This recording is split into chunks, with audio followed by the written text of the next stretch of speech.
All right. Checking that we are live. I believe that we are. Just making sure. Checking on a separate source that the stream has begun. Yep, I'm getting that ad on my end, so I think it's live. All right. Woohoo. That's sweet, sweet monetization. I will make $3 from this stream, which means I owe you $1.50, pal. Yeah, there you go. I expect that too. All right, I will transfer that over to you on the Zelle. By the way, how much money did we make from our discussion on your channel? In fact, How much yeah, do you let owe me check me? that right now. Yeah. I'm messing with you. I honestly would not mind sending it over. No, don't worry about it. I'm sure you're exactly the same way. I'm not really doing this for monetization. Yeah, no, basically, like if it helps me, buy some groceries, that's a perk. But no, Mhm. yeah, don't worry about it. But anyway, hey, we are live. Why is that video feed not going? It should be going. All right, there we go. Beautiful, beautiful, beautiful, beautiful. We are live on the internet. I keep messing with my phone to make sure I'm actually looking at the live chat. So I am joined by my good buddy Vicenarian, who does great Final Fantasy XI content. And, just someone who I became friends with through doing the YouTubes, and then messaged me and said, Greg, you're wrong about Final Fantasy VI. I want to talk to you about Final Fantasy VI and put you in your place. So we're going to be talking about that, among some other topics today. We've got some beautiful Final Fantasy VI footage, which was originally called Final Fantasy III when it came out in the United States, because that hasn't gotten old in every single YouTube video where they do that. Like, yes, we know. You can stop saying that. We know it was called FF3, you old people. But look, Vicenarian, he's in his 20s. That's what the name means. So he wasn't around for that. Yep. He knows the proper naming conventions. It's funny. Final Fantasy VII might be one of my favorite games of all time, but I wasn't born when it came out. So a lot of the people that I talked to, they're like, "Man, it looked absolutely amazing when it first came out." I sit there and nod, but I never played it at that time. A couple years before I was born.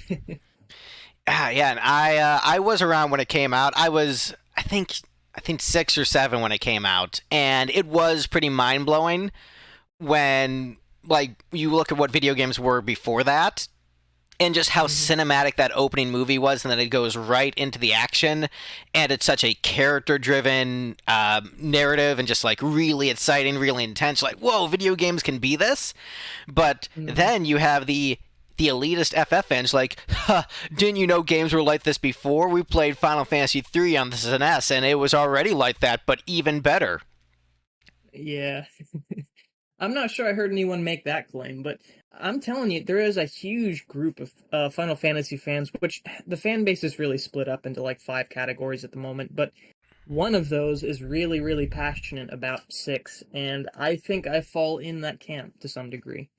Well, now you said that you wanted to prove me wrong about my opinion on 6, and I don't think my opinion is wrong, and I'm about to lay it on you, and I wish you the best of luck in counteracting this.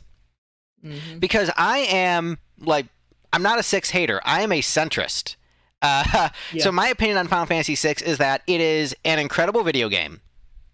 One of the greatest video games of all time. One of the greatest RPGs of all time. I think if someone says that Final Fantasy VI is their favorite RPG, favorite Final Fantasy game, favorite SNES RPG, I think there's a lot of valid reasons they could say that. I think that's fair, and even beyond just favoritism, if someone says I think it's the best RPG ever made, I think there's a lot of arguments in favor of that. And I don't think it is unreasonable for someone to say this is the greatest Final Fantasy game, this is the greatest RPG ever made. I think that is a reasonable stance to take. However, where my difference in the 6 community lies is that I don't think it is by far better than every other game in the series. I don't think it's this massive leap in quality over other games where they think that the other games are trash in comparison to 6. And oh, 6 is easily the best. It's so much better than everything else that it's not even a competition.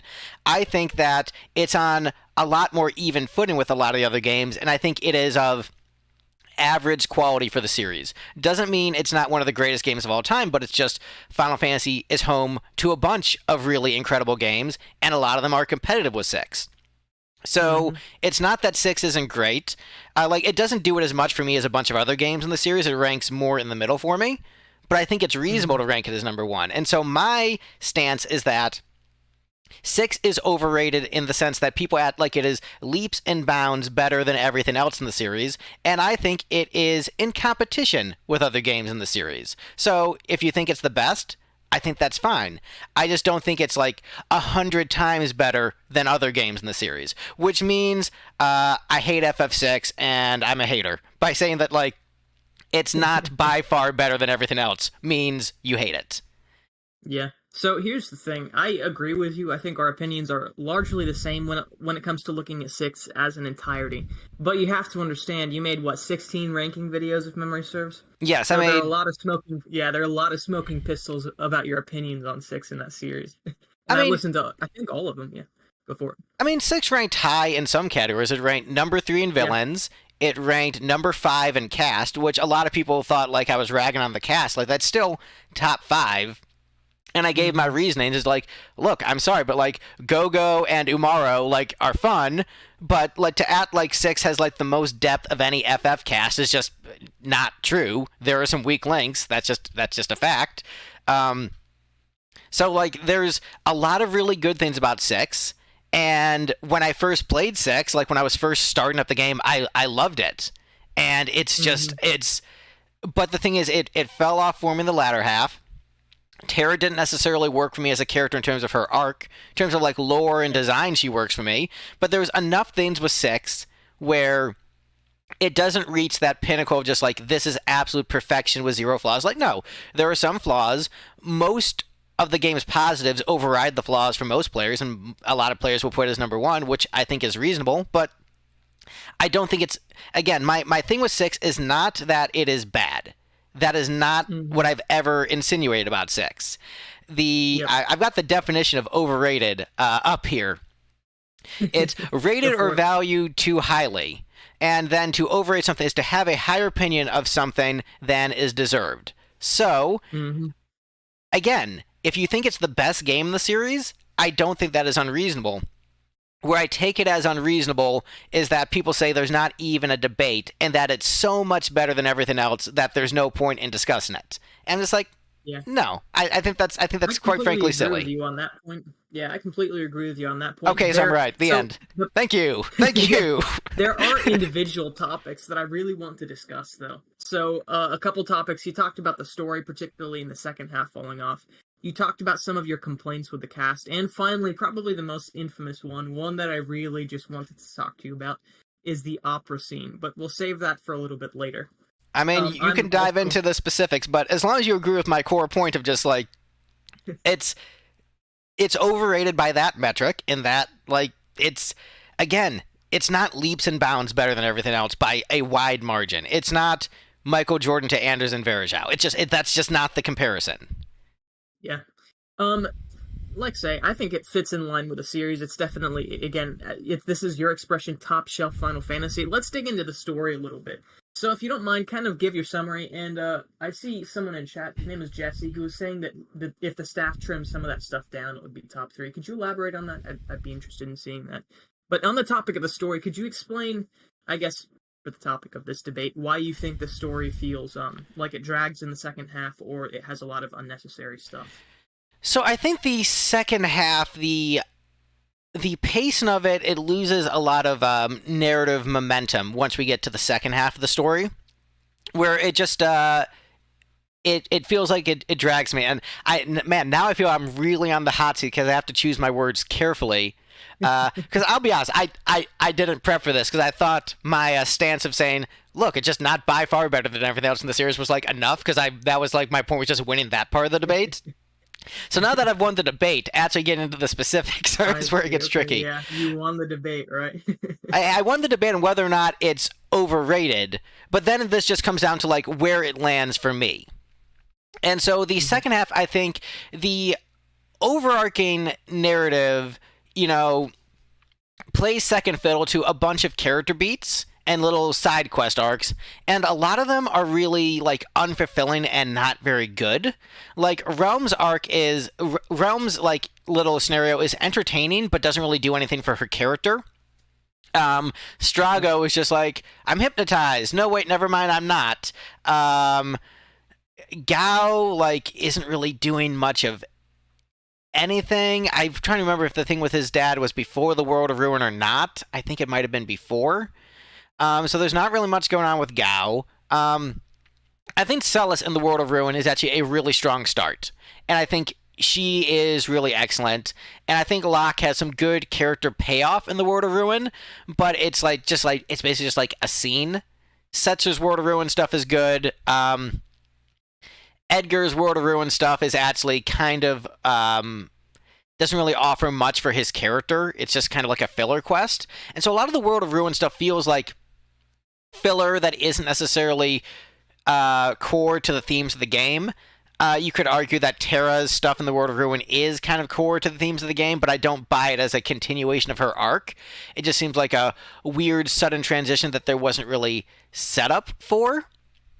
Like, oh, I can't find any love. I'm like, okay, all of a sudden I'm a mom now. It's just like it's a big leap, and because we didn't really get to see like the transition of her personality, it's just like, oh, we got to see like her, like, it feels like we skipped, you know. People talk about the MCU and how they feel like we skipped a movie in Scarlet Witch's arc where she had the thing where she was upset about like her kids like being imaginary or whatever. Spoilers. And then jump straight to becoming like a villain and killing a bunch of people. And there's like that middle chapter that people feel is missing. I think that was missing with Terra's arc. So I think that is what I'm feeling with that, is that we didn't get to see like that transition of her character, and so because of that, I don't buy the payoff. Yeah, that makes sense. So if you there's a number of things there. Oh yeah, go ahead. Oh yeah, I see what you're saying. So if you don't mind, have you ever watched? I think the YouTube channel's name is different now. It's Lore Runner now, but at the time he was called Arshin Guy. His retrospective on 6. So are you talking about Lore Runner? Was that the guy? Mm-hmm. Yeah. Mm-hmm. I saw his what was he got rumination on Final Fantasy VI. I've seen his videos. Look, I'm gonna be honest. He has a lot of good takes, but he also says that the Beatles are not a good band and Yasunori Mitsuda is not a good composer. So it's like I'm like, all right, that's, people say I have hot takes. Those are some pretty hot takes. Yeah, he said 9's soundtrack wasn't particularly good either. I agree. I don't necessarily agree with all of his perspectives, but I did want to know like if we kind of shared a common knowledge about some of his perspectives on 6, because it might be a little bit easier to jump off of that. Yeah. Oh, so I want to count on. I want to say something about the chat. Michael, you haven't played any other game other than Final Fantasy VI. You haven't played any other game in the series. You don't have an opinion on the series. You just like 6. So of course I'm going to say. Of course you're going to think I'm wrong. Play at least one other game before you say 6 is the best. All right, sorry, go Michael, ahead. Keep doing what you're doing. I'm a big fan. Nah, I'm just teasing. So, it's easy to think about these stories in terms of their themes. You know, I'm sure you know this, but Lore Runner, he said that in his mind, the theme of Final Fantasy VI was love, but I don't necessarily think that's accurate, especially with Kefka as a villain. I would say that the central theme of Final Fantasy VI is existentialism. Are you familiar with, I guess, the Western? Yeah, I would say that's fair. I would say it's existentialism. I would say if I had to pick a theme for Final Fantasy VI, it is finding meaning in your life, and whatever way you find meaning and a reason to continue on. I would say that is the theme of 6. Exactly. So every single character in 6, whether they be a hero fighting for the side of good or a villain like Emperor Gaston, every single one of them are looking for a source of meaning. Terra, she's struggling because she sees that so many people's meaning comes from their social relationships. Her history leaves her with an inability to form connections. I'm sure you know this. Shadow, he's somewhat devoid of emotion. Mm-hmm. And so the entire story, and even a ton of the NPCs, whoever wrote the dialogue for the NPCs, it's always written to frame, like, what is this person living for?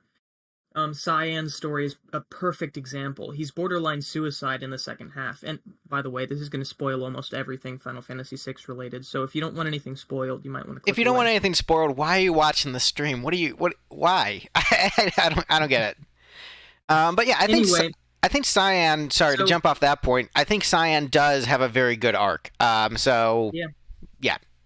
so yeah, definitely. Every single character within the story has to deal with this existential problem, and it bleeds almost anywhere you cut the story. Even some of the optional characters, I think Umuro and Gogo are the only two exceptions in the game, but even characters that are less important, like Shadow or Mog, if you look into them, there's a lot of depth into how they were written. So again, everyone is an existentialist. General Leo. There is one exception to this, one glaring exception, and he's the one nihilist in Final Fantasy VI. The reason I like the second half of the story so much is because it's really easy to find meaning in something that you're doing if you're making progress. But when you lose so badly that the world is destroyed, when everyone loses everything they care about, when the villain obviously wins, and the only way you're going to defeat the villain is if you're lucky or he's nuts, which, spoilers, he's nuts. When you quite literally do not have anything objective to live for, what is it that keeps you going? And that's why the second half, that's why the narrative needed to slow down in the second half. You need to feel that drag. It's like, what's the point in even playing? We should have beat Kefka a long time ago. Yeah, every single character in the game feels exactly the same way. And this bleeds over into so many of the individual characters. Like, for instance, Strago, when he thought Realm was dead, he completely snaps. His desire to keep living is gone.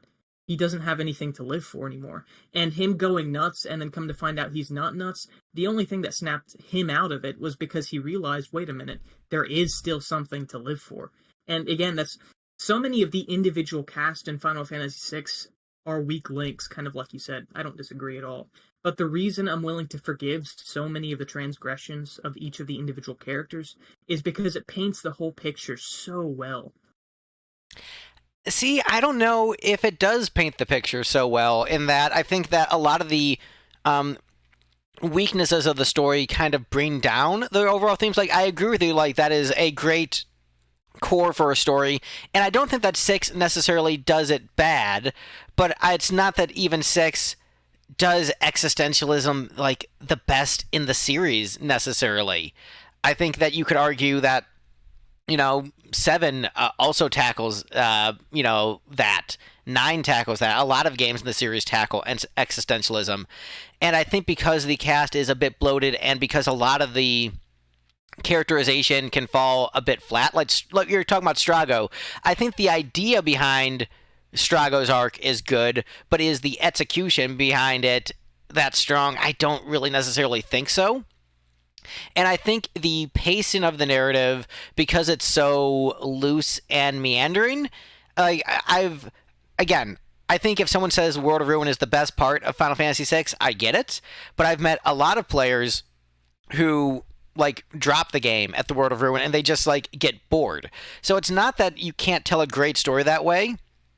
And I think that Xenogears Disc 2, there's a massive change in the pacing of that game, and there's a lot of existentialism and what are we even living for when the world is going so terribly? Why are we still even fighting? There's that in that narrative, but I think the storytelling and the way they're addressing those themes are stronger than the way 6 is addressing those same themes. So it's not that the themes are bad, it's not necessarily that the characters are bad, but I think just the way the pacing meanders, which works for a lot of people, doesn't necessarily work for me and doesn't work for some players. It's a minority of players. Yeah, I completely agree.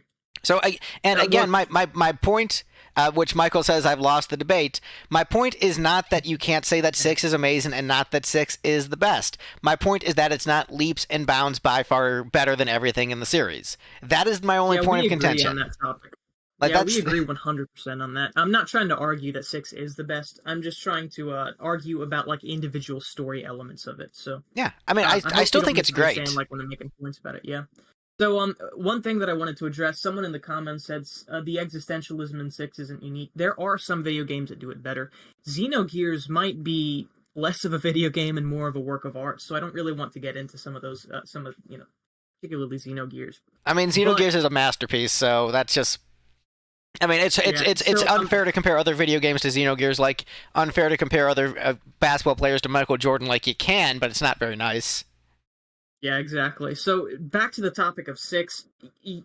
The person who commented. Let me try to find your name really quick. Let's see. It is Jesse again.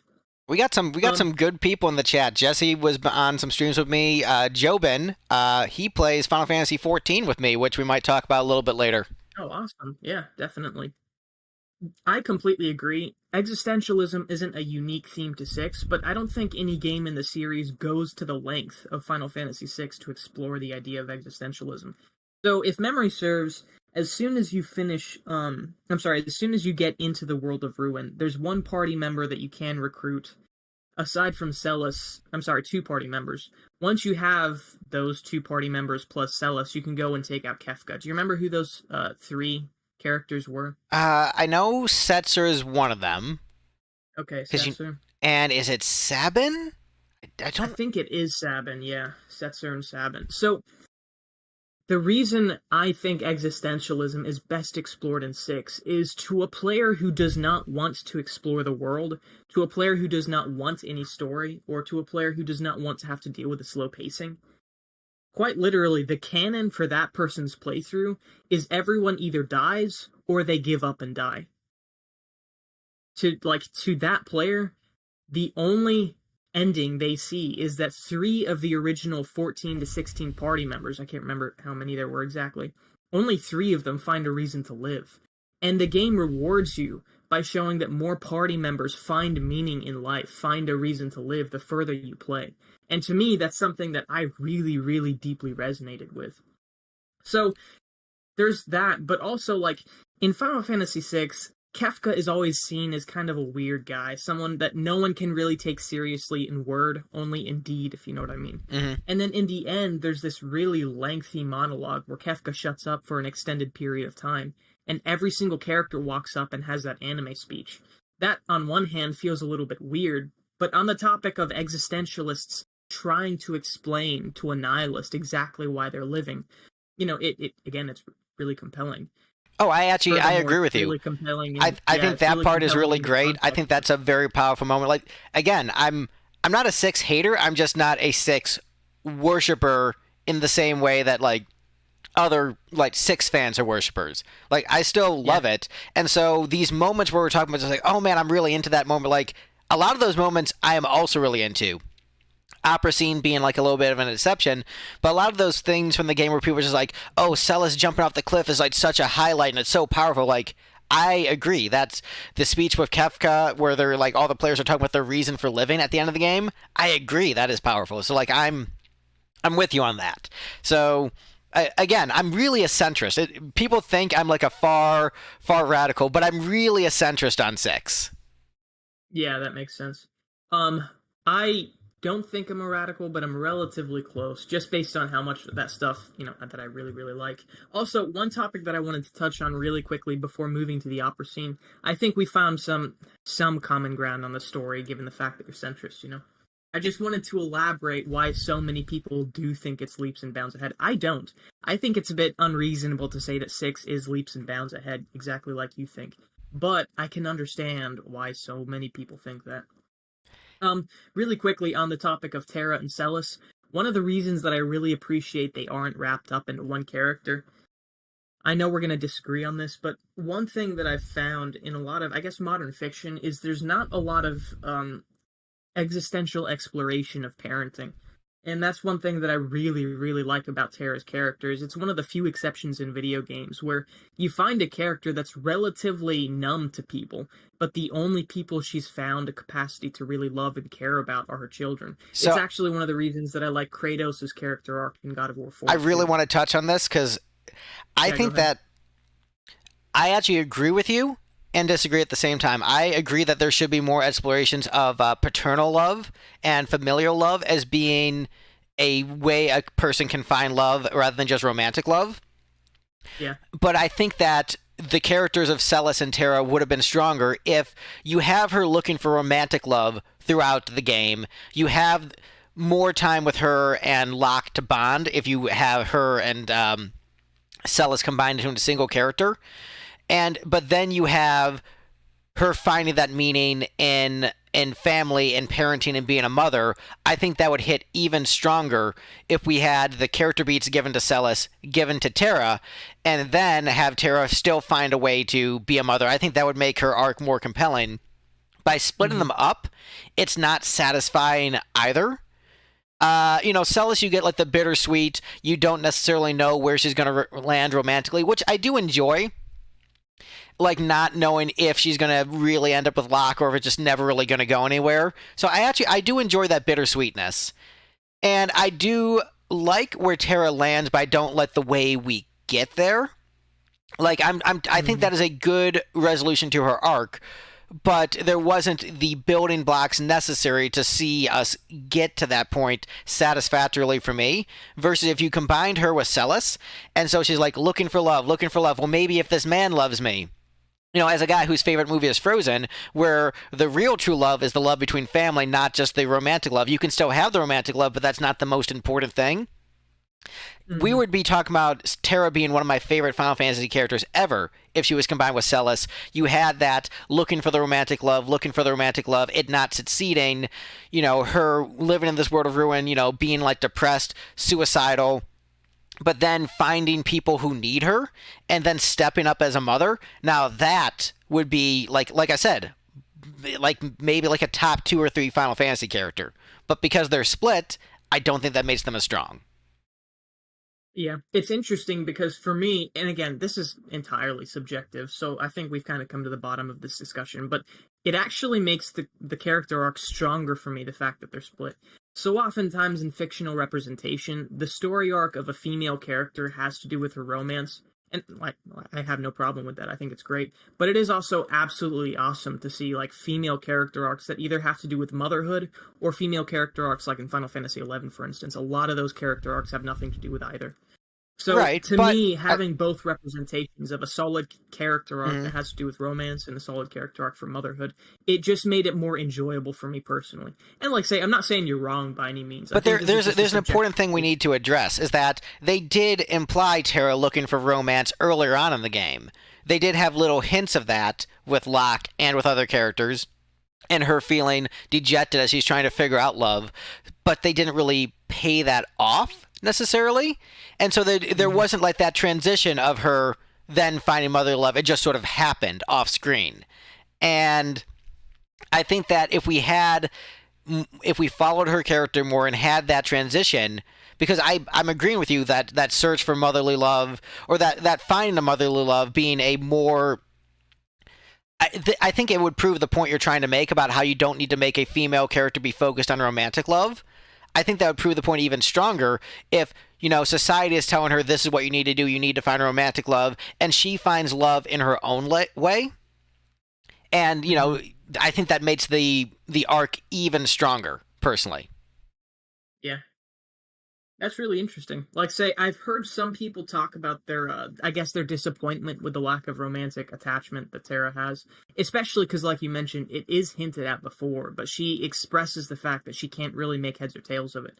For me, it's something I appreciated, but I can understand how you might not appreciate it. There is one really big, glaring disagreement between you and I, though, that's still looming in the topic of Final Fantasy. So, opera scene? The opera scene.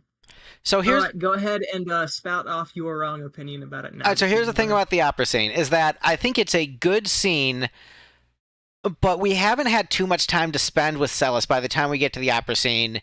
And I think that if it came later, after we had more time to like really get to know her, it would have more impact. And it almost feels like it's better in retrospect when you know where her character is going than where it is at the moment. Because like the parallels between her jumping off the cliff and the flowers, like that is powerful. But the opera scene in itself is just kind of, it feels empty. It feels like it feels very empty, and it feels like it doesn't build up to like any emotional payoff in that moment for her. And so when people talk about just like, I cried during the opera scene, I don't get it. I don't get what her character payoff at that point in the story is with the opera, and as far as like being like a metaphor for her. I guess you can say, like, leaving behind the Empire, I guess, but it's not super. It doesn't feel super strong. I mean, there's some good flirtation with Locke around the scene, and for me, the best part of the opera scene is Ultros, like by far. Yeah. So like I will say the opera scene is amazing, but not because like I explain to me why people cry during the opera scene. Like, help explain to me like why this is an emotional climax for Celes' arc, because I feel like it comes way too early for it to like serve as a strong enough metaphor for you to like feel enough attachment at that point. Yeah. So, I don't personally know why people get that emotional for the opera scene. Maybe their second playthrough, but the very first time I ever played through 6, and the reason I love the opera scene is because, like, when it comes to a character arc, there are two big emotional points in a character arc. The first is promise, the second is payoff. That scene is one of the best examples, at least in my opinion, of character arc promise. So, like, that's the point where you really realize that she's that emotionally conflicted, because you don't really know her that well by that point, like you mentioned. At that point, though, after that scene, I thought, okay, so this is who Celes is. Talk about a really, really phenomenal introduction to her character and where they want to take her in the story. You know what I mean? I don't think buy that's why it. people might get emotional on the second playthrough. Yeah, and that's perfectly fine. But for me, that's again, it's largely subjective. That's how most video game experiences are. It's not going to be as compelling to some people. For me personally, it was, and well, it seems like for a lot of other people it is too. Just talking about some of the achievements that they made with the scene, especially during that time, there weren't many cinematic sequences like that at this point in gaming history. So quite a landmark as far as technological achievement. But furthermore, I don't just consider the opera scene to be about Celes, but it's about everything. From her trying to memorize the lines to probably the Ultros fight, and then even once they get up into the airship, and the entire reason for them being there was successful in the first place. So, So my I opinions on this scene, go ahead. So I think like from a technical standpoint, it is a technical achievement for the era, but I'm talking like strictly from like a story and character fundamentals thing. It doesn't really do that much. I know you're talking about like the promise of her character, but again, it's not like given how much time we've had for her, it's not like a strong metaphor for her arc at that point. And so you can think, okay, this is where, she might want to go as a character, but I don't know, it doesn't land from like strictly like a narrative storytelling standpoint. From like a technical marvel, it's just the fact they stuck an opera in a Super Nintendo video game, like I get that, and that's great. But there's no emotional resonance there, and I think that's a big like when people talk about like I cried during the opera scene, I don't get the emotional resonance. All the stuff around it, Neither do the plot with Setzer and Ultros and all that stuff, and just like the technical marvel of it and the music. Like I am on board with all of that. But when people are saying it's the most like emotional scene in Final Fantasy history, I'm just like I don't have enough characterization for me to feel that at this point in her arc. You give it to me later, I think that would really land. Give me like not quite like maybe like a little bit before the betrayal where she goes back with the Empire. Give it to me a little bit before that and then have her go back to the Empire like shortly after. Then that hits really hard. But because it's so early, it's just like it just doesn't land for me.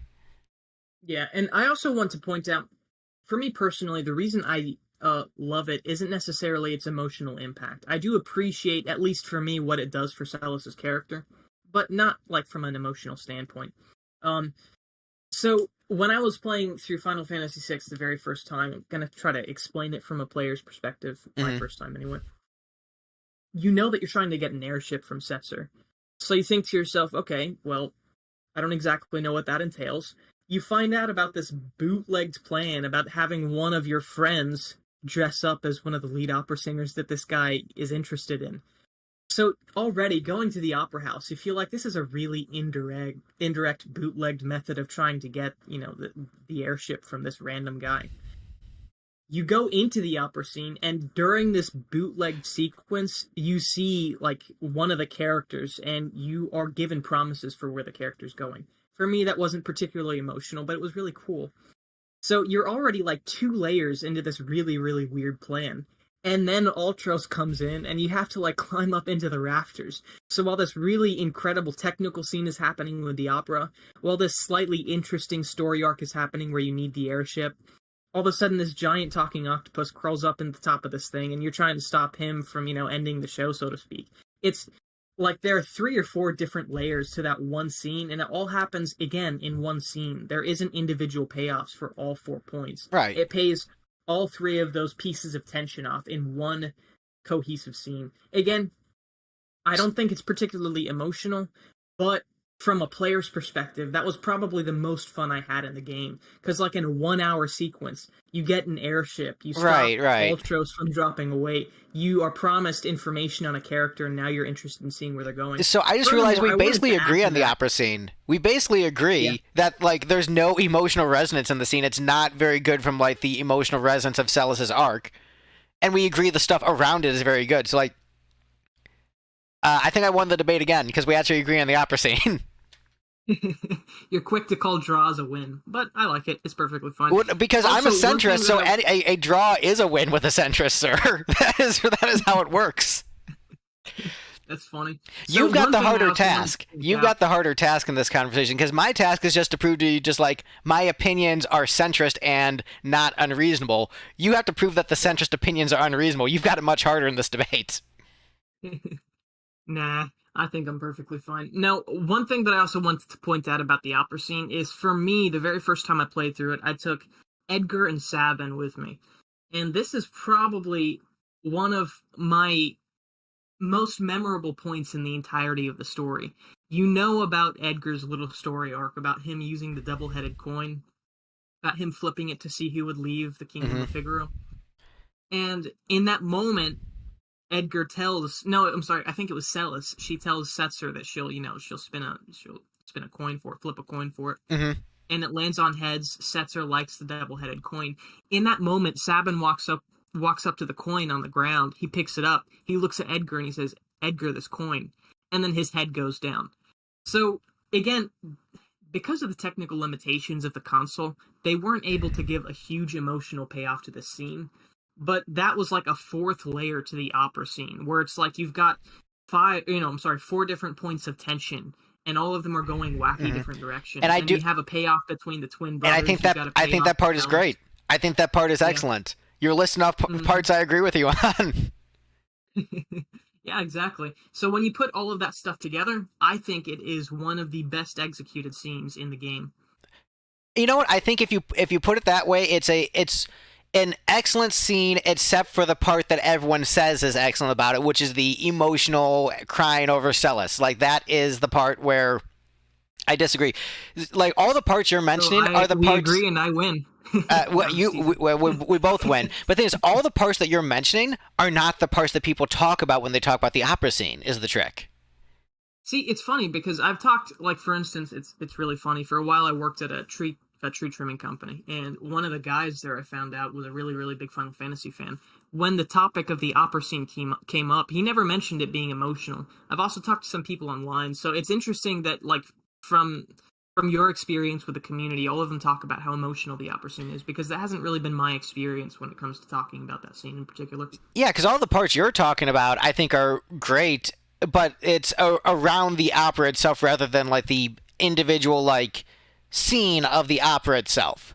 So the stuff around the opera scene, which is, if we're considering them to be separate, like, the opera itself is the opera scene, but then the payoff afterward with Setzer and Sabin and the Ultros hijinks and stuff, I almost view that as separate from, like, what the opera scene itself is. And it might be because of, like, when we grew up, because I grew up, when, 7 was a new game, and on message boards, people were talking about how much more emotional the opera scene was than Eris's death. Spoilers.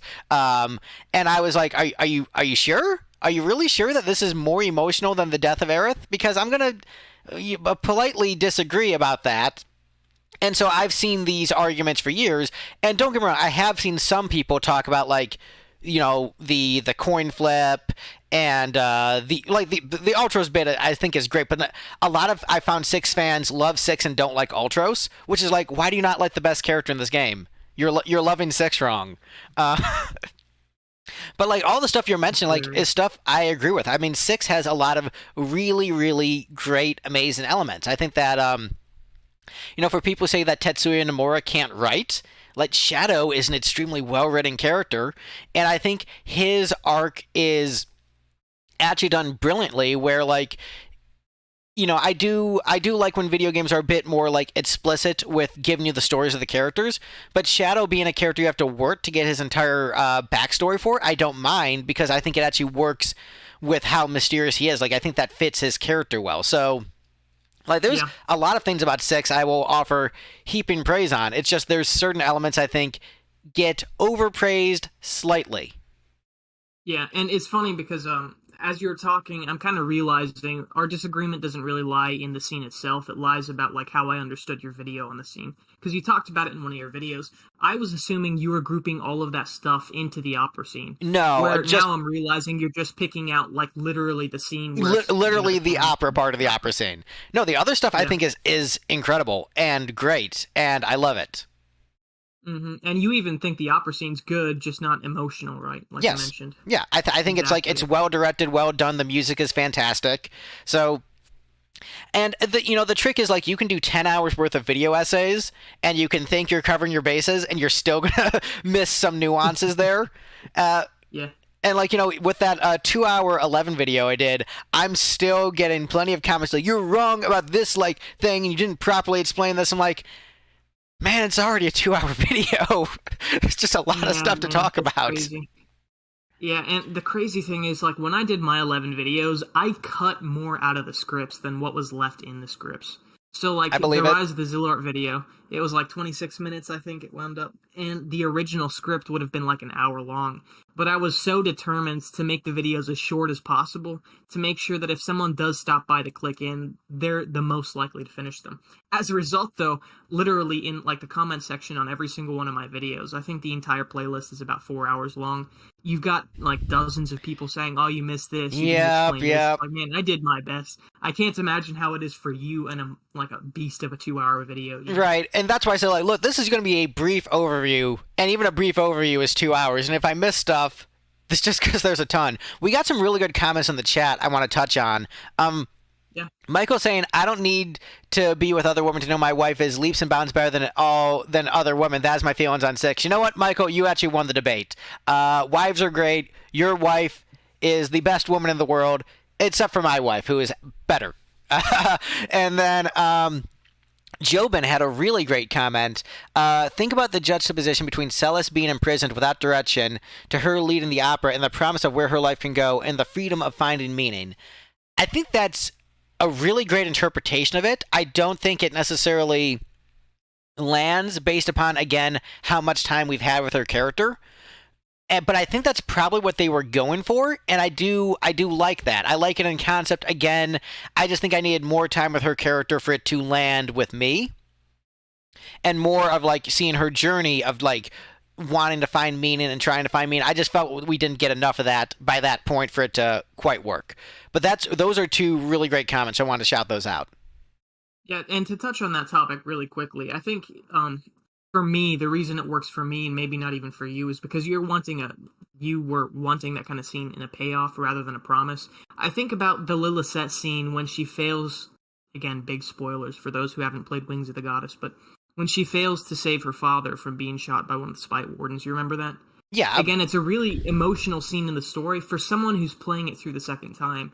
The reason I like that scene isn't because of the emotion in it, but it's because of the promise of what she's trying to do. That promise kind of made me like the character. Similarly, the opera scene made me like Celes. It wasn't emotional. Again, we're kind of reiterating the same. Yeah, but thing, I think those really are very do like two different. Those are very different beats.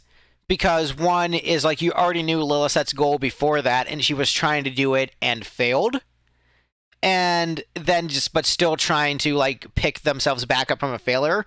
Versus the opera scene is just like, I don't know what I'm going to do with my life. It's like I think they're very, very different beats, and the way they work are in terms of like the impact they have on the viewer. I think is very different, and also you had a lot more time with Lilith before that scene. A lot more time with Lilith than you did with Celes. So Yeah, I get what you're was saying just about talking the promise yeah. part, but I think the different. I think a promise of a character works, but I think there just wasn't enough build up for that promise to be intriguing for me. Yeah, and it works for me. Like I say, this is kind of a subjective difference in the way we experienced it. Speaking of, I guess, comments, the last one was creative experiments. Said in the airship itself, that's a really good point. He's talking about the minute you finish this really wacky scene with like 4 points of tension, you're given the most freedom you've ever had before that point in the game. Again, really, really phenomenal for you to point that out. It's creative experiments who said that. But Yep. anyway, that's why I like that entire sequence, and I call the sequence opera scene. Um, so we don't disagree at all. We just misunderstood. It's funny. So, So what other point? I know you had a few different things. I'm not looking at your list of questions you had because I'm just keeping track with the stream and not touching anything, so it looks pretty. But did you have any other FF6 points you wanted to get into? nah, I think we've pretty much discussed all of our biggest disagreements. It just subjectively stuck better with me. Some of the things that you didn't feel resonated with you a lot resonated with me deeply. I think that's the main disagreement between us. I also enjoyed hearing kind of your more elaborated opinions about some of this stuff, your more elaborated thoughts. So yeah, I think that was really good. Yeah, I think one thing I will say, I can recognize objective quality even if it doesn't resonate with me personally. So like Cyan is a character that I've just never vibed with for whatever reason. Mm-hmm. And it might just be like surface level of just like not liking his design and just thinking he's like an awkward looking dude. And part of it might be just like his sending letters in the world review and kind of comes off as catfishing. And so like but I think that Cyan, even if he didn't vibe with me and like the silliness of like somehow everyone gets poisoned from the water, but he who was also in the castle at the time doesn't get poisoned from the water. I think that Cyan is a good character. And even if like I didn't feel like emotional resonance from his scenes in particular, I do recognize them as being good and it just like not clicking with me for, whatever minor reasons, but I do think he is a good character. So that's like a part of 6 where like I don't vibe with it as much, but I wouldn't call Mm-hmm. it bad. And I would actually say it's Yeah. very good. It just like for some reason didn't land with me, but I would still say like Cyan is an excellent character versus other parts of 6 like I love and I'm all in on the hype. Like Mm-hmm. Locke, pretty much all in on the hype. Celes, for the most part, like aside from that individual opera scene coming too early and me really wishing we had a little bit more with her character before she defected from the Empire, like Celes, I'm in for the hype for. Um, Edgar and Sabin, I'm in for the hype for. Mog, I'm in for the hype for. Even just like the even though I think that they don't add anything to the plot, I do like that there's like the Yeti and the Mime. Like I'm down for Umaro and Gogo. Like Shadow's great. I think Rome is great. So I think Gao has more depth than a lot of people give him credit for. So there's a lot of really, really great elements in 6. Kefka, one of the greatest Final Fantasy villains. General Leo, great character. Uh, Mm-hmm. so I'm just going to list all these things about 6 that I love. So people realize, no, he doesn't hate the game. It's just like he thinks it's like not leaps and bounds better than every other game in the series. Yeah. If you think Speaking it's of the best, I think that's fine. I just don't think it's leaps and bounds better, and that is where I stand.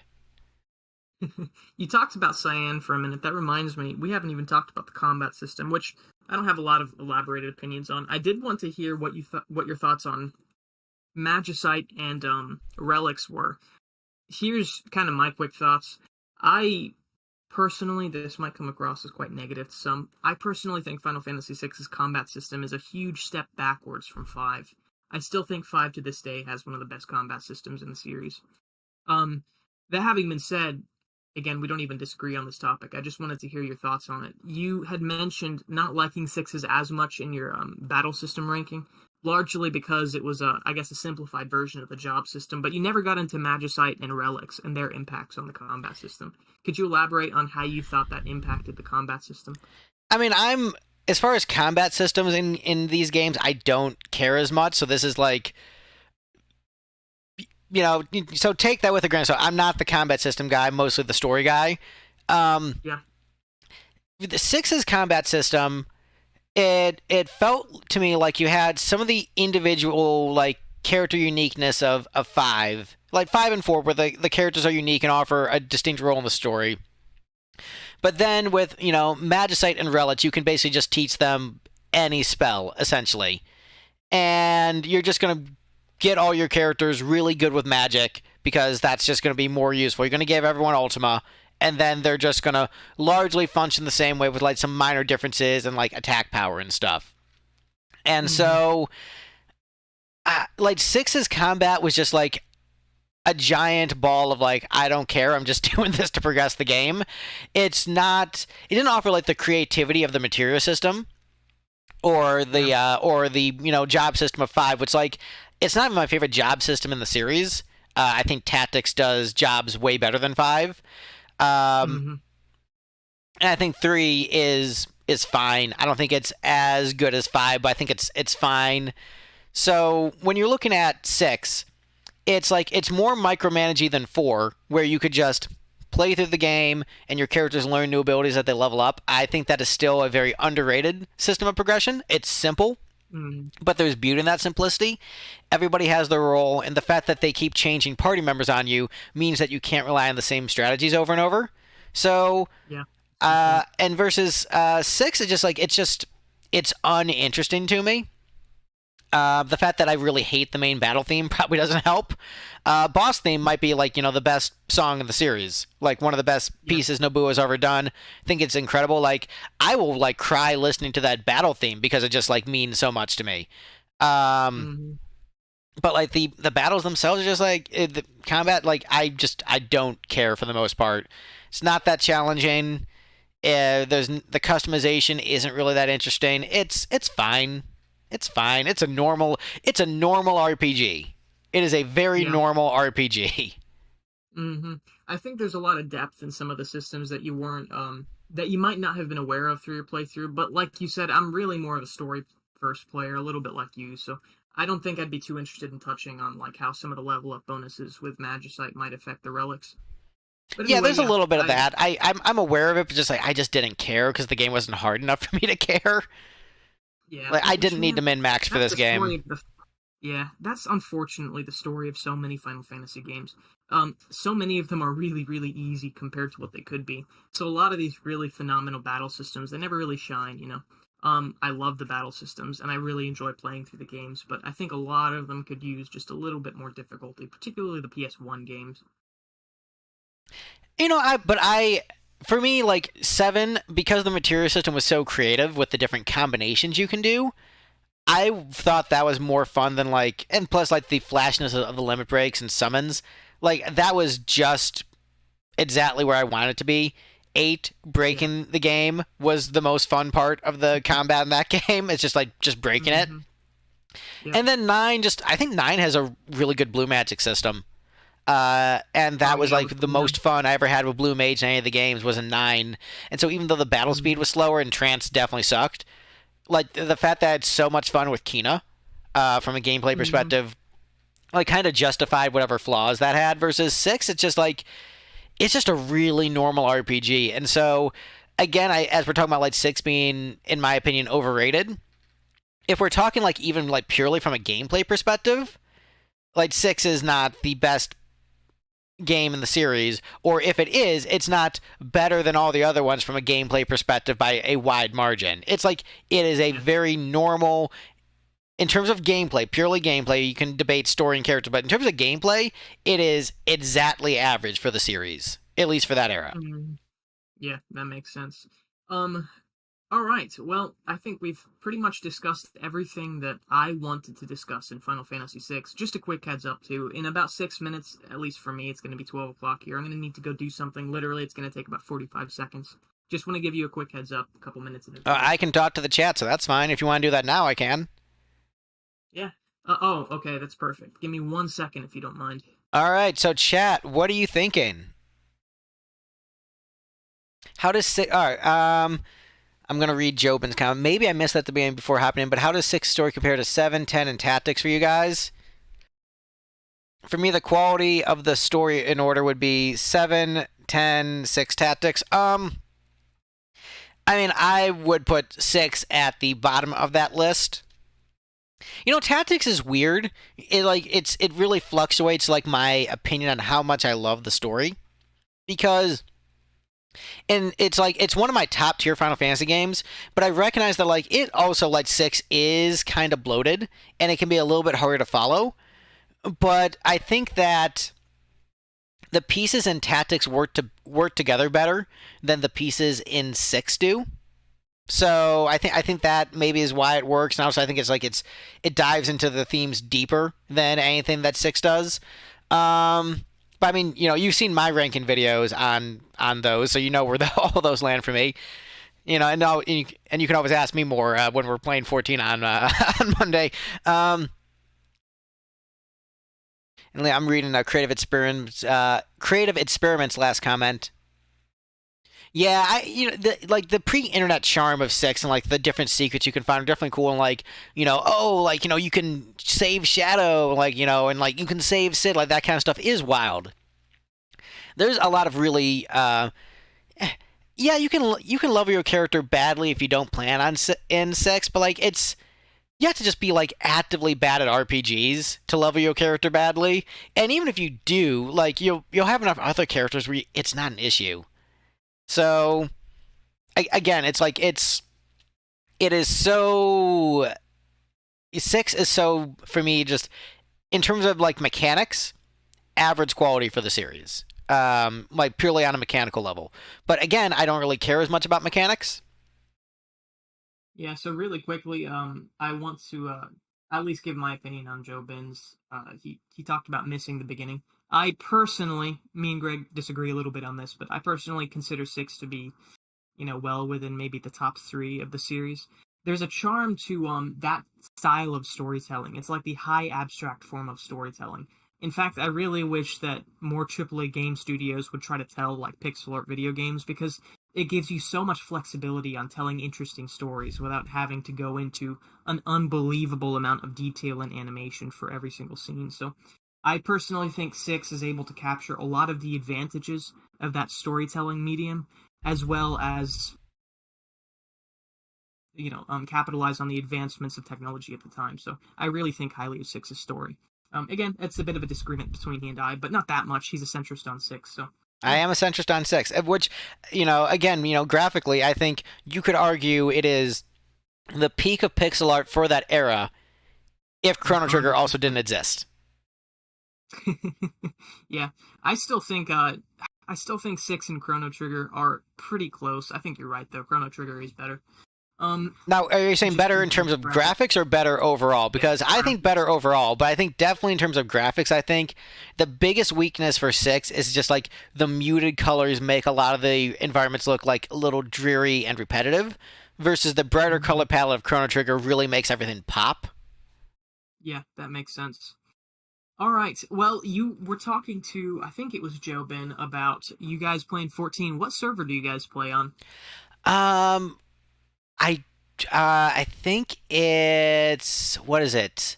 Seraph? I think I play with, because I'm playing with him on Mondays. We're going through A Realm Reborn at a snail's pace because he's playing A Realm Reborn, and we spend most of the time just talking and not actually advancing the story, because I've been A Realm Reborn and I'm wanting to like have 14 be my main game once I beat the rest of Another Eden. Because I want to like, just get all the story at once and not like take too long doing it, because I just consume a story better if I marathon it. But I also plan on like, even if I beat the rest of 14, still like playing with Andrew once a week, because like it's like a highlight of my week. Like he's become like one of my best buds, so it's like it's always a great time playing 14 with him, even if most of the time we're just like talking and like doing the seasonal events and doing like one quest in the MSQ. Yeah. But yeah, I think I'm playing because I was on a different server than I travel to his server. Okay. So I think he's on Seraph. Is it where I think we're playing? I'm on Seraph most of the times too, because I can't remember the name of it. I think it's Halicarnassus. It's really hard to find some parties on that server sometimes. I think they're more oriented towards RP than they are maybe going through some of the dungeons. Perfectly fine. It's just hard to do MSQ for some of those A Realm Reborn dungeons that require a party. Well, they allow NPCs now, so you don't need a party to do them. Which, man, they go so much slower that way. They go so much slower. So that is true for literally the entirety of the story, except for the 2.x quest line. In the 2.x quest line, you're still obligated to form like 8-man parties, and you're obligated to do the Crystal Tower, which is the Alliance raid for Realm Reborn. Yeah, I haven't And you done that can't yet. do justice for those. Okay, yeah, I am about halfway through Heavensward right now. Man, talk about a really, really hard pivot at the end of A Realm Reborn. You really, really need to get through that if you want to. I just want to do a podcast with you ranking the 14 expansions once we're done with both of those, because I was just about ready to quit 14, literally for the second time, by the time I was at maybe 2.3 or 2.4 MSQ. Again, it's really great. It's just right now my schedule is really constrained, Right. so my free time is really valuable to me. And I thought, man, maybe I should put this off to another time. But at the end of A Realm Reborn and going into Heavensward, it just really hard pivots and gets a whole lot better. Well, I'm glad to hear that. I mean, I know the spoilers for 14, which let's not talk about since my buddy is in the chat. I don't want to spoil it for him. I don't know them either, so Okay, all right. Well, I know the spoilers. So the thing is, it's potentially great, but it depends on the execution. So I'll tell you this, what I've heard based upon the spoilers for 14 is that I don't know where it will land in comparison to 11 expansions. Like, I don't know. It can be either, no, I'll still like 11 better, or maybe I will like this better. I am exactly like centrist on that as well. So it could go either way. But the trick is that Another Eden is already just like really good, and there's just a lot of content in there. So I'm just like, I just don't know when I'm going to get to finish Another Eden, because they just added even more new content. They added the King of Fighters crossover this week, which is an entire 10-hour RPG in and of itself with fighting game mechanics. Mm-hmm. So they keep adding stuff, and it's good, and I want to do it. So I'm definitely down with doing a ranking video podcast with you, but I am also going to do a video essay of ranking the 11 expansions against the 14 expansions. And what I said I'm going to do with that, I'm going to get weird with it, because I'm going to be ranking all the Final Fantasy expansions that I've played, and I'm going to count the expansions of anything that is multiplayer and live service, which means I'm going to include Comrades, and then everything from Brave Exvius and War of the Visions, and just get weird with that video. Yeah. That'll be interesting to see. I'm really wanting to do a Final Fantasy XI versus 14, just like a new player, a comparison between the two. It's crazy because the only Final Fantasy XI versus Final Fantasy XIV video online, to my knowledge, is, I think it was, man, I'm gonna blank on his name. It was Ginger Prime. I think he did a video on that, but it was back in the 1.0 era. Oh, so wow. I mean, that's a topic that just is not even remotely explored. You know what I mean? I mean, that's because no one plays 11. Like, keeping it real, no one's playing 11, or rather, no one who plays 11 makes content about 11.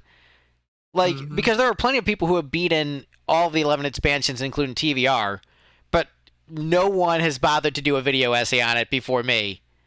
Probably I don't think anyone even did a video essay on everything, including up to Seekers. If there's, I'll be honest. I mean, think about this for a minute. Think about how many people have played through Chains of Promathia, and I mean, literally, you and I were the first two to really make any content that delves into that content. You know what I mean? Yeah, it's really wild. I mean, I think that it might be just that segment of MMO player really made that their main hobby, and I think you and I had other hobbies, and then just as big fans of the series are yeah, I'll check out 11, why not? And then realized how good the content is, and so we're okay, now we need to share this with the world.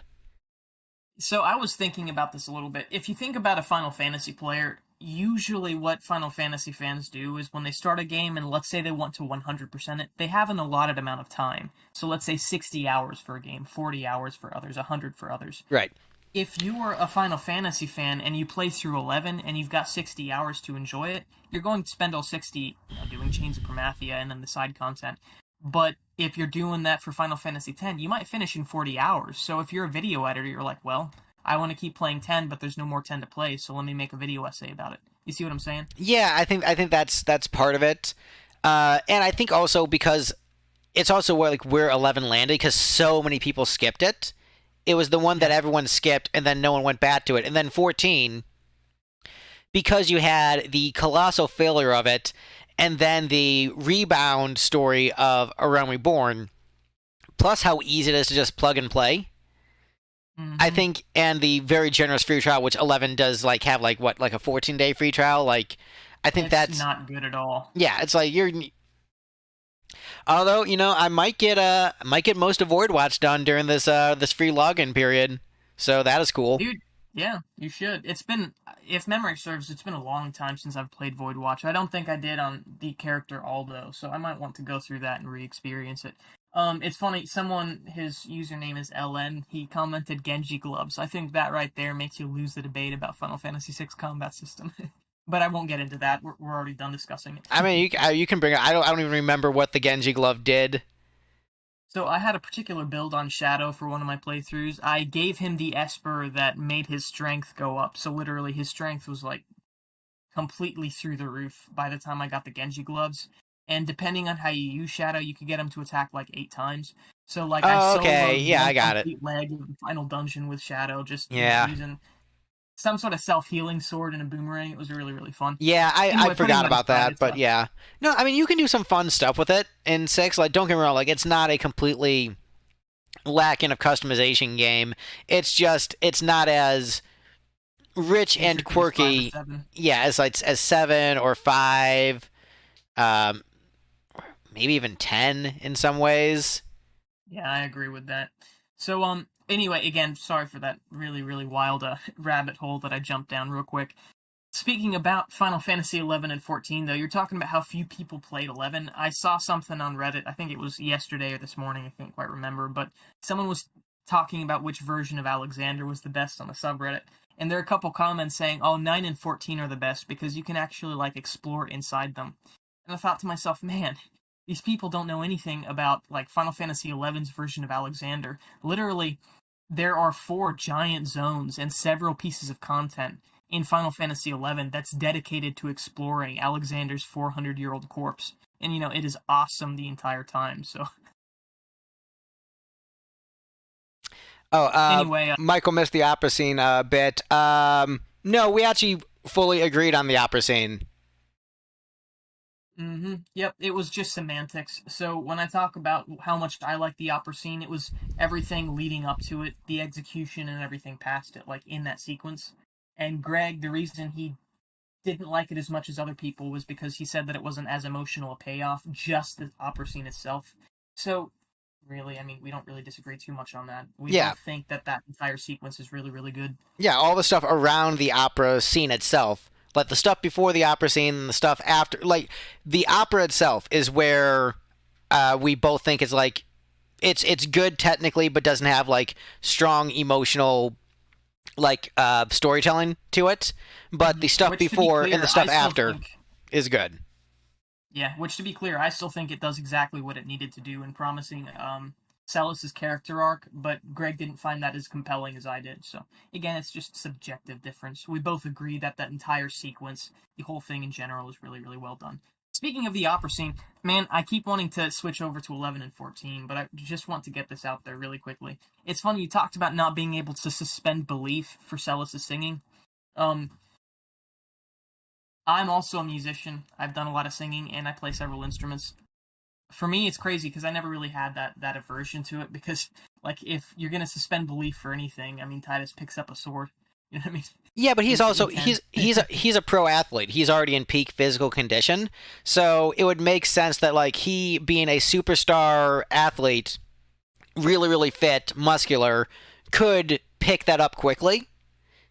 I buy that more than just okay, you have never sang in your life, you're a military person, and look, opera's hard. Opera is very difficult to sing, and so just having this person with zero experience singing versus at least Titus is in shape. He's used to working out, so he could handle his own more with that, I think, than. But again, Nobuo said that, when he hired the non-opera singers to sing to try to give it that more authentic sound of the untrained singer, I do appreciate that aspect of it. Yeah. But I mean, again, operas are hard. Operas are hard. As someone who Yes. like, sings like more like pop and rock and jazz, and has tried doing opera, it's a different ball game. It's a different thing. Mm-hmm. I don't. Again, I don't mean to constantly get I guess, hung up on six. If you are interested in that, hopefully this live stream will be posted so you can rewind and hear a more thorough discussions of six. But anyway, to get back to 11 and 14 for like the third time, one thing that I've really wanted to do a video about is kind of like an idea for the Final Fantasy reboot. It's the reboot that no one really knows about or talks about. There are like, 12 entries in the Final Fantasy series that people are unaware of. So again, we talked about this before, but Night Sky Prince talks about how Final Fantasy XIV is 5 Final Fantasy games, I guess 6 now rolled up into one. Yet no one talks about that for 11. People talk about the golden age of Final Fantasy dying around 2002, but that's when like the Final Fantasy XI stories began to find their footing. So it's really interesting that Final Fantasy has always had good content throughout the years, except it really hard pivoted from single player to multiplayer in the early 2000s, Yeah, I mean, as someone who basically like stopped gaming around that time and just sort of missed out on it and then came back later, it's wild like how high quality the again, my main thing about the reason I did that video essay on 11 was because this content is so good and so competitive with the best of the series. People just need to know about this. Like they just don't have any idea, and it's insane that no one knows about it with how good it is. Mm-hmm. Hey, you said that you know some of the spoilers for 14, so I wanted to ask you really quickly. One thing that, in my opinion, is a really strong suit of Final Fantasy XI is just how disconnected a lot of the expansions are. Everything comes together in Rhapsodies, which I think is absolutely phenomenal, especially from a thematic standpoint. Mm-hmm. But it's really, really cool to see different segments of the world in each expansion. And going into Heavensward, it's really cool that the focus shifts from the the three nations over to Corthus and Ishgard, but it's really jarring to have the same exact characters carry through into the first expansion versus like going from Rise of the Zilart to Chains of Promathia. What do you think about that? Do you think 14 handles that, I guess, that continuity really well? So again, I think it might be better to start with like the baseline of what I know, where I've read like some like Final Fantasy like Wikipedia articles on like fan Wikipedias for 14. I've watched I think story summary videos of like Heavensward and then reviews that get into like spoiler plot beats of all the expansions, including Dawn Trail.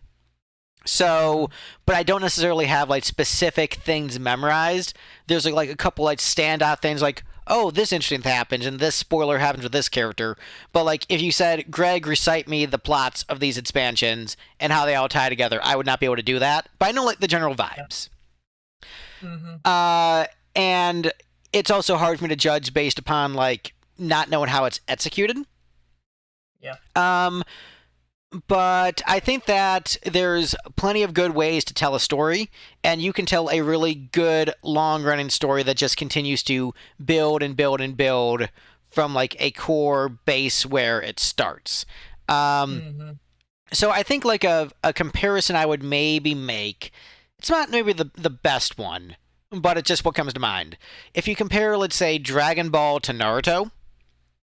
Okay, yeah. So Dragon Ball, like a lot of the stories don't really connect to one another. Like they'll do an arc and then they'll move on to something completely different. So it'll be like, okay, we're looking for the Dragon Balls, and now I'm going to train for a martial arts tournament, and now I'm going to fight an army, and then I'll do another martial arts tournament. Like it kind of just like does whatever and explores different regions, different parts of the world. And it's a great Mm-hmm. story, and sometimes the stories connect and lead to something bigger, and that can be done well. Versus Naruto, aside from the first arc, every arc from the second arc on is just a continuation and building and building and building and building and building. And Mm-hmm. Naruto is one of my favorite stories ever, and I love Dragon Ball, so there's room to love both. And Yeah. so for me, it's all just like, if 14 just tells like a really great long-running story, I enjoy stories in that format. So I don't think that there's anything wrong with what they're doing. I think a great story can be told in that way. I think the trick will come down to, I think the stories in 11 are really underrated in the emotional resonance that they offer. And I think that Mm, 14 gets a little grimdark quite often. And I think that can undercut it sometimes. And I don't know if I will enjoy the experience as much as a lot of the stuff in 11, which I think found a better tone and balance. But mm, I don't know. I won't know until yeah. I play it, but based upon like the spoilers, it has the potential to be great and has the potential to also be like what Final Fantasy VI is for me, where I'm just like, this is really good, just not my favorite. So I don't think it's Yeah. going to be bad, but I don't know if it's going to land in like my top shelf of Final Fantasies or if it will be just in the Final Fantasy VI. I still love it. I still think it's great. I still understand why someone would say it's the best, but maybe doesn't land as much for me. So I don't know.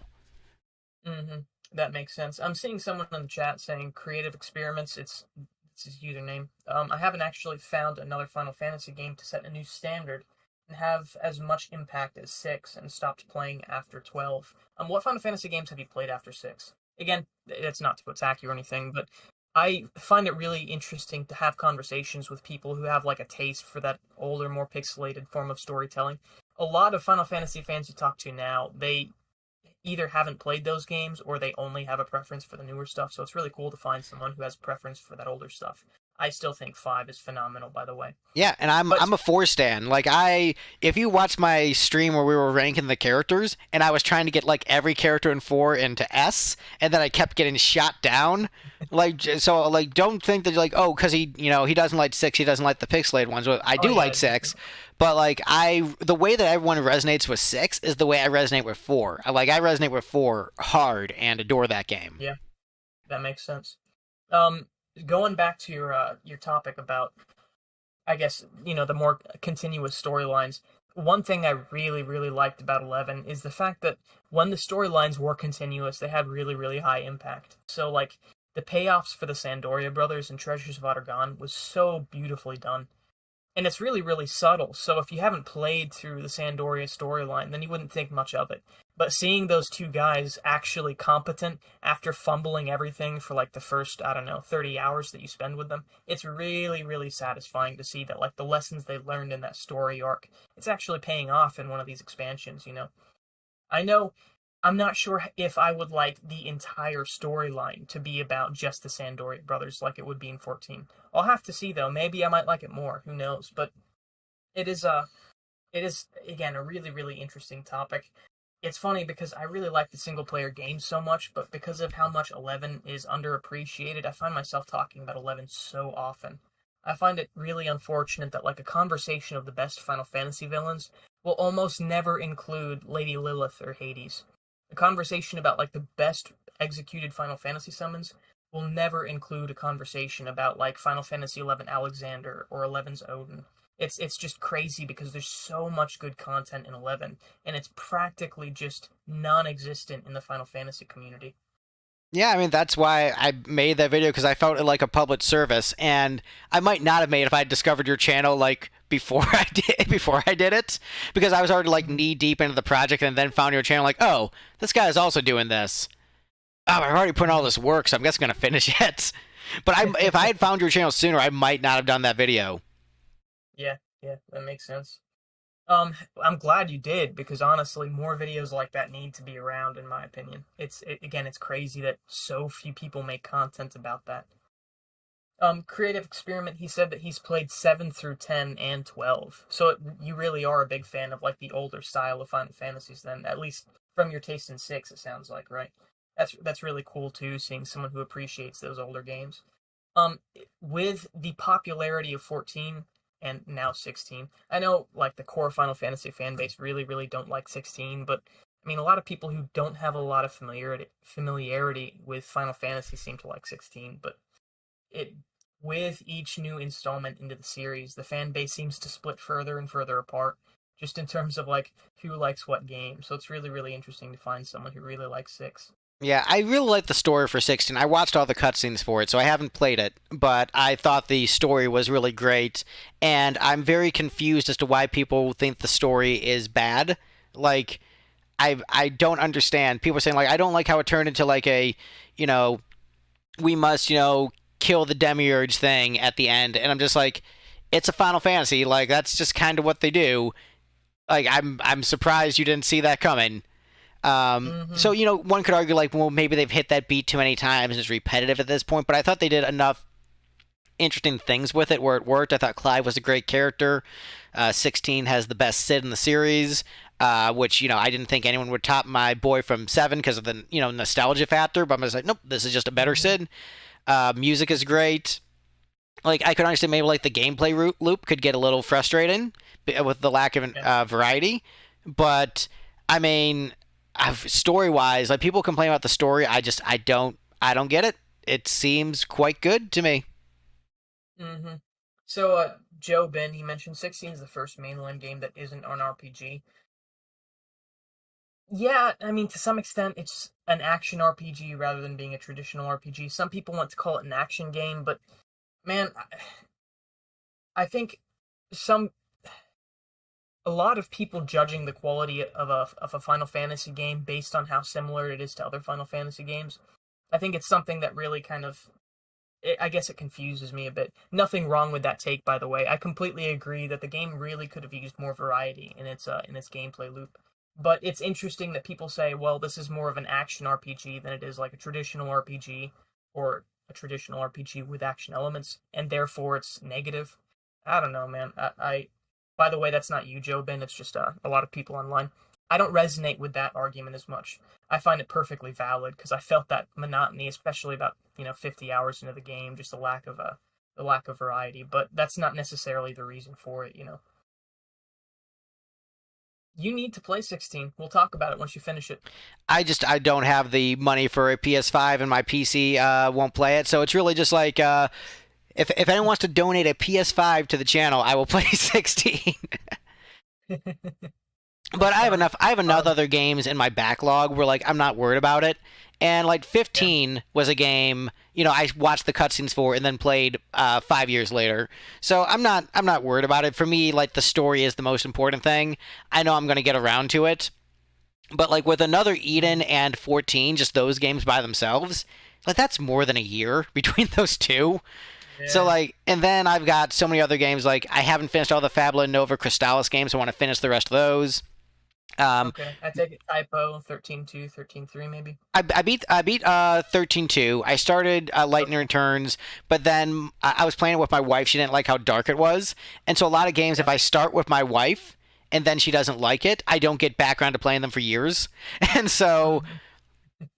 and then I play a little bit of Type Zero, but just never finished it. So I want to play those. There's a great Joan of Arc RPG on the PSP that's like a tactic style game I want to play. Okay. Undertale, Yeah. which was mentioned in the chat. I have Blue Reflection. Like so many games I have in my library that I just haven't had a chance to play because I try to do the massive live service games first. And so because 11 is so huge and because Another Eden is so huge and 14 is so huge, they just like those games by themselves are the size of entire franchises. Yep. I mean, again, 14 by itself. Every single one of the installments plus the base game, or every single one of the expansions, rather. I mean, they take up what 30 hours to beat. Yeah. So, I mean, it really is the equivalent of playing through 6 individual games. Yeah, so it's just so when I'm like, oh man, you haven't played 16 yet, like man, I'm good. By the time I like, a PS5 goes down in price, I'll like have gotten through a lot of those backlog games, and the trick is like I'm also, I'm putting off other projects to a degree by playing these backlog games. Where like I did write a few screenplays this year and do like some writing gigs, but I kind of haven't put it as much work into like my novel that I want to have put in. But also, there's a part of me that Hmm. just like wants to like get the live service games done, complete that Yeah. era of the life, and then just like really wind down how much gaming I do and focus more on other things.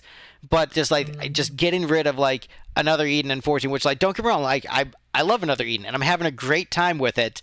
I think I the big thing with live service games that I don't like is the inability to close the book in some ways. Yeah. But that's why I do appreciate like 11 and 14 like and Another Eden to its credit having very clear defines like this chunk of the story has an ending, has an arc. Here are the end credits. Like in another Eden, you beat the base game, you get end credits. 11, each like expansion has like a defined storyline. So there's a bunch of things you can do in each expansion, but there is a main story that you can wrap up. And I like that 14 does that. So like I like that there is an end in sight, but man, there's just so much of it. Yeah, and that's one of the reasons that I don't necessarily fault people for not having played all of these games. It is a lot of video game to get through. And honestly, for someone like me who's a huge fan of the series, it might be unreasonable in my mind to talk to another big Final Fantasy fan. Why haven't you played all of 11? But I mean, the bottom line is we don't have all of the time in the world, so Oh yeah, we don't. if you haven't finished everything. I think it's unreasonable to expect every fan to play 11, but also I think more people should because it's really good. So I think, again, it's like the centrism of Greg, where I understand a lot of people skipping 11, but I think that more people should give it a shot because it's really great. And, the centrism of Greg, no, 6 is a really excellent game. It's just not by far better than everything else. There's a middle ground, there's a spectrum, and I think things are a little bit too far in one direction in regards to 6 of people saying it's by far the best, and in regards to 11 of just like everybody skipping it. Like there's a happy medium between those extremes.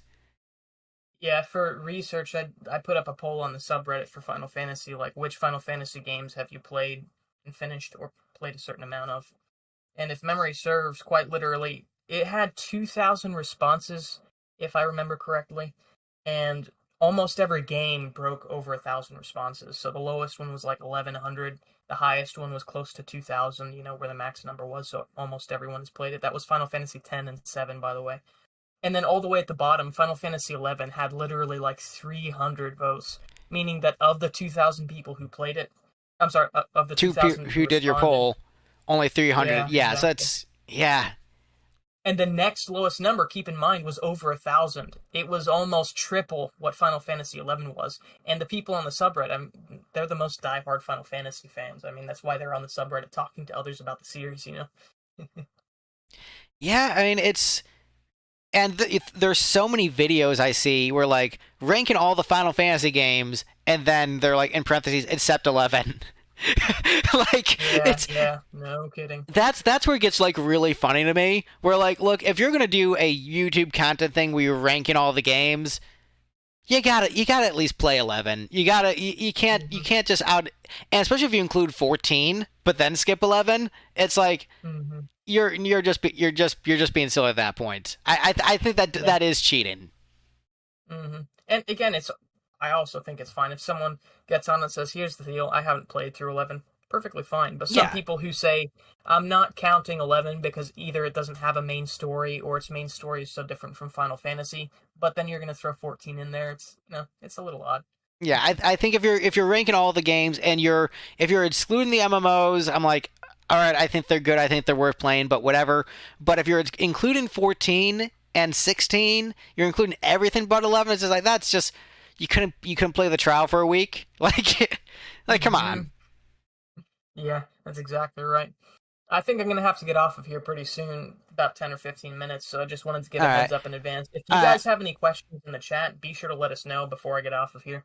Oh, I want to touch on what Creative Experiments said. I think that.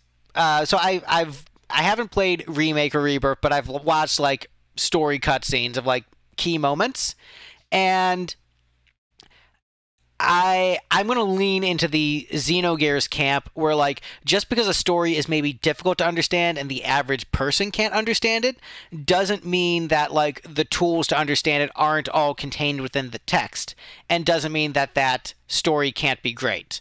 So in regards to like, saying like you have to go on the internet to figure out what happened in Rebirth, I don't think you have to, because all the things that people are theorizing about, like when I watched the ending to Rebirth, and I had these theories, and then I heard other people, and they had the same theories, and then they just did that, like, expo, where they confirmed a lot of the theories that people were talking about. Like, you can get all of that just from the story itself without having to go on the internet and have it explained. So I think that there's just some stuff that isn't as immediate and surface level, and I think that is something that is a potential strong suit about 6 in comparison to other games and people who prefer 6 is that 6 is a little bit more immediate. They're not requiring you to like do theory crafting necessarily. And that's not to say that like one is better than the other. Like Xenogears does require like you to probably do like a little bit of theory crafting as you're playing the game and really understand the lore, versus 6 is a bit more streamlined in that way. So I can see why people would prefer 6 to the other stuff, but I don't think that those stories that are like require what's the word I want to look for? Require like are require like more effort from the consumer. I don't think those are necessarily bad, as long as everything to understand the story is contained within it. And I do think in the case of like Rebirth, based upon like what people are talking about, like the developers, they did give you enough where I think what they did is valid. So that's my take on that. I'm sorry, Vice, did you have something to say? Yeah, just really quickly about that same topic. I also think it depends on what parts of the story you need to be able to look up. A really good example of this, and you might take issue with this, creative experiments, but like Final Fantasy IX story, almost none of that actual plot is in the game. Um, a lot of what Final Fantasy IX does is it hyper focuses on the character arcs to the expense of like explaining what Garland was wanting to do. To the expense of what so many other aspects of the plot were suffering from. A lot of people resonate with that though because the story is ultimately about the characters. I personally like the world building. I would have liked to see more of that, but I love Final Fantasy IX because it does tell the story it was wanting to tell. There are also other examples though, like and I'm thinking strictly from like a writing perspective. Sometimes you can use the mystery and I guess the ambiguity of a lot of setting pieces, like pieces of the world setting, to really, really help the character arcs unfold. So yeah, I think that again, all of it comes down to being subjective, but sometimes you can use some of the mysteries in your world setting to really help tell a compelling story for an individual character. Yep, so definitely agree with all that. So you said you had what, like, how many more minutes before you got to hop off? About 5 now. All right, so last call on questions or comments before we end the stream. Mm-hmm. Anything in general? I'm also really been thinking about doing a series for 14. I know I talked about it in the past, and I'm really going to be strapped for time if I do it, but do you think I should? I think you definitely should. I think that would be very good to have someone cover both series on their channel with equal levels of care, I guess. I don't even know if Yeah. affection would necessarily be accurate, because I think you'd really fell in love with 11. And I don't know if you've quite fallen in love with 14 or more just are really enjoying it at this point. But I think you, Enjoying it. I'm not quite, I haven't quite been hooked by it, but I am enjoying it quite a yeah, bit. I still have a very strong preference. Like, for instance, for this free login campaign, I literally log into 11 most of the time right now. yeah. Took a break from 14. All right, FF15's playable character quality versus 6's. And what should I do to have a better experience with 11? Oh man, we were supposed to answer those in 4 minutes. If I we go over a bit, then that won't be an issue. So I'll tackle the questions, and I'd like to hear your perspective really quickly on it too. tell you what, I'll let you do it first. FF15. If you have to hop off the stream and then I can answer, you can just watch the replay. But I'll let you answer first. Okay, yeah, definitely. So I'll go with Joe Bin's question first. The playable character quality between 15 and 6. Here's one of the problems. So I think 15's character swapping is really well done if the game was about 5 times harder. So some characters, like if you don't have Armiger Unleashed, some characters like Ignis, his combo ender chains have the most DPS in the game. Promptos would be next, and Gladios is the most forgiving. So like there's a lot of trade-offs throughout that entire combat system, but there are also a lot of bugs that they left in it. So given the fact that sixes feels more complete, I would just go with 6. I also kind of have a preference for some of those turn-based games. Not a big fan of ATB, but I do like that combat system. I'm not going to get into that now, by the way. That's an entire Yeah, it's a totally whole other different thing. day across. Yeah. Anyway, I mean, 6 feels more complete. There are bugs in 6, but it doesn't quite feel as like borderline game breaking as some of the 15 bugs as far as character swapping goes. Um, if you're talking about the writing of each individual character, I mean, it's hard to compare the casts of both games because Yeah, characterization.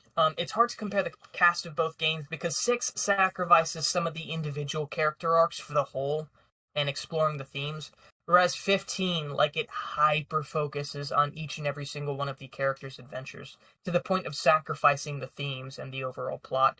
So I think I'd have to go with 15 because that was just the intention. So yeah, I mean, the 15 characters are better, but it's also because they're focused more on each individual character. Whereas 6 tries to make sure that the characters do well in the game as a whole. So yeah, does that answer your question, Joe Ben? While you can respond to that, I'll go ahead and hit Jason's question real quick. What should I do to have a better experience with 11? Uh, I mean, that's the one bad thing about 11 is you have to plow through the first 20 hours of not knowing what to do. So first of all, just get familiar with BG Wiki. I would recommend Windower. It's not necessary, but having a mini-map and some of those features really, really helps out. So that's probably the two biggest ROI that you could do with 11. Also, do not touch a mouse when you play the game. That game does not control at all with a mouse.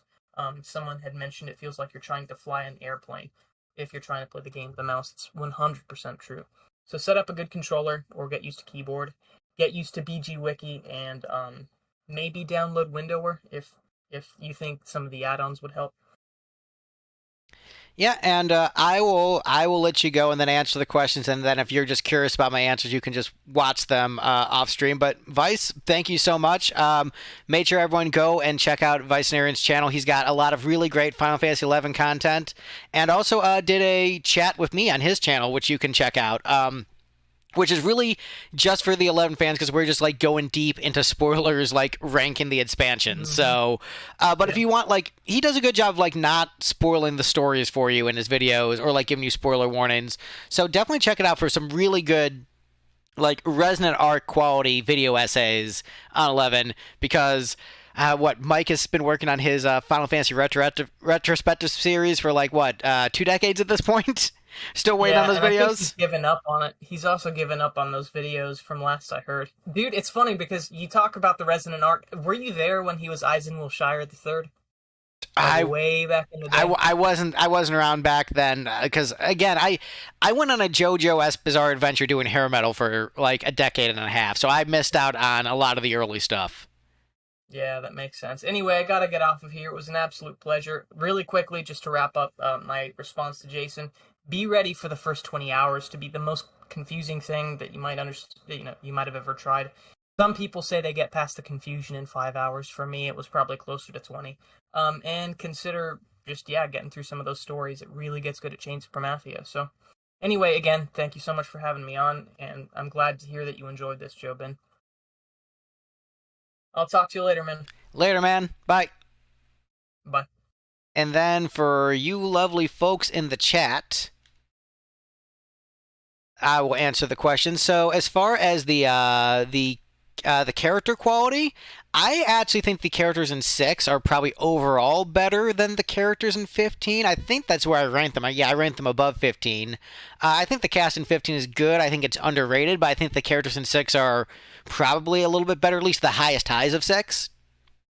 And I think there's enough really high highs in the 6 cast to rank them above 15. Coming from the guy who hates Final Fantasy VI. Final Fantasy VI hater Greg thinks the cast of 6 is good. And then as far as having a better time in 11, if you watched my 11 video essay, which I think you did, I have all my like tips at the end of the video. But like for me, what really made 11 work was getting to 99 and like getting good equipment and then just plowing through the rest of the game. So, watch my gameplay tips section and like rewatch my section on the limit break quests and like follow the tips in those sections. And then just definitely playing with the guide. You do want to play with the guide because like the quest markers are like really obtuse and hard to find. But yeah, you'll definitely want to play with a guide when you're doing 11. That's like the big thing. But I would recommend getting 99 and then plowing through the rest. I think you'll have a much better time. And yeah, just following all the gameplay tips that I mentioned in that video. Because I did, when I started 11, I did a lot of prep work and like research of like how I wanted to tackle the game. And sort of came up with like a battle strategy of like, okay, I'm going to do this, and this, and this is how I'm going to get my character good enough where I can just progress through the game, and it worked for me. So I would recommend just going with a battle strategy. And yeah, I think that's it. I think Jobin, you're right. The quality is closer than people would believe. And again, even though I think the cast of 6 is stronger, I think the cast of 15 is also strong, and there isn't this massive gap. Again, that's the big thing, is that I don't think the gap between 6 and other games in the series is just this giant insurmountable chasm. Like, they think it's like, the Grand Canyon, and it's like maybe like jumping over a puddle. Like, like there can still be a gap, but it's not as huge as people act like it is. But yeah, I think that's it for the stream, unless anyone has any more questions for me. Otherwise, I'm going to bounce off, let everyone get back to their day. Probably going to make some homemade lo mein, stir fry up some veggies, boil up some pasta, add some soy sauce, maybe like some vegetarian chicken, or maybe like some vegetarian pork. Yeah, I'm thinking homemade lo mein is coming up next. But yeah, give another minute for questions, because there's a bit of a delay in the chat. All right, well, I think we're good. Thank you guys so much for watching. I've got streams coming up. I think I've got one on Wednesday where we're doing the Final Fantasy Cinematic Universe. So definitely tune in for that one. And for the Swifties in the chat, we've got a Taylor Swift live stream coming up on Saturday. It's kind of like how Resonant Arc, they do like the book club for video games. We've got the book club for albums, and we're doing the entire Taylor Swift discography. So if you want to have a book club-esque discussion with us, that's live, and we're doing the vault tracks on Speak Now Saturday. Not Saturday. So tune in for that. All right, well, thank you guys so much for watching, and I'll see you guys later. And where's the button? There's the button. Bye, everyone.